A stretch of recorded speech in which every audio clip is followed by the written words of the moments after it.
আমার পাশে যে ছেলেটিকে দেখতে পাচ্ছেন তার দুইটি চোখ নেই, দৃষ্টি নেই, কিন্তু তাকে যে জন্ম দিয়েছে তার বাবা, তার কিন্তু দৃষ্টি ছিল, তার চোখ ছিল, কিন্তু সেই সন্তানকে জন্ম দিয়ে এই সড়কে ফেলে গেছে। বর্তমানে এমন কিছু খবর আমাদের কানে আসে বা আমরা দেখি, যা দেখলে আমাদের গায়ের লোম দাঁড়িয়ে যায়। এই যে ছেলেটাকে বসে থাকতে দেখছেন, দীর্ঘ প্রায় 1 মাসের মতো হয়ে যাচ্ছে এই ছেলেটি এইখানে পড়ে আছে। তার বাবা এখানে তাকে বসে রেখে চলে গেছে। সেই যে চলে গেছে আর ফিরে আসেনি তার বাবা। দর্শক, আমরা এই মুহূর্তে আছি উত্তরা জসিমউদ্দি এবং কি উত্তরা র্যাব হেডকোয়ার্টারের সামনে। আপনারা দেখতে পাচ্ছেন তার পরনে একটি প্যান্ট এবং শুধুমাত্র একটি ছেঁড়া পলিথিন। ঝড় বৃষ্টি সবকিছু উপেক্ষা করে তাকে এখানে পড়ে থাকতে হয়। একটি প্যানের মধ্যে পায়খানা প্রস্রাব সবকিছু করছে এই ছেলেটি। তার দুটো চোখ নেই, সে বুঝতে পারে না কোথায় যাবে, কার কাছে যাবে। আপনার নাম কি ভাই? আমার নাম মেহেদি। আপনার গ্রামের বাড়ি কোথায়? মাজিনা। আপনার বাবার নাম? মোহাম্মদ মুনার চলক। আচ্ছা, আপনার বাবা যখন আপনাকে রেখে যায় কি বলছে? ওরকম কিছু বলেনি, আমি ঘুমাইছিলাম রাত্রেবেলা। ঘুমাসার পরে এরকম জায়গা। আপনি আছেন এখন উত্তরাতে, আপনি কিভাবে যেতে চান একটু বলেন। বাড়ি যেতে যাবে। দর্শক, এই ছেলেটি তার পিতার কাছে তাও যেতে চায়, কারণ তার বাবার স্মৃতি ভুলতে পারেনি। জন্মের পরপরই তার মাকে হারিয়েছে। তিনি যতটুকু বলছে, ঘুমের ঘরে তার বাবা তাকে এখানটাতে রেখে গেছে।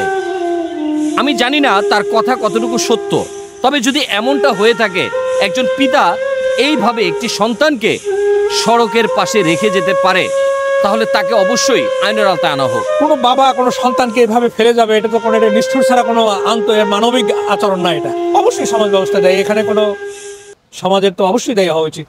এইভাবে একটা সন্তান, একটা মানুষ পড়ে থাকবে, সে যদি পঙ্গু হয়, বিকলাঙ্গ হয়, তাহলে তো এইভাবে তো রাস্তায় ফেলে দেওয়াটা সেটা মানবিক কাজ না, সেটা তো অমানবিক কাজ। বা কোনো বাবা এটা করতে পারে না, আর কোনো সন্তানও কোনো বাবা মাকে এরকম করতে পারে। বাবা মা যদি বিরুদ্ধ হয়, তাদেরকে এরকম করা যাবে না। এই যে আপনি এখানে এতদিন যাবত ব্যবসা করছেন, তাকে এখানে কতদিন যাবত দেখছেন? 15-20 দিন ধরে আসছে। আমরা ওর মুখেই শুনছি ওর বাবা ফেলে রেখে গেছে।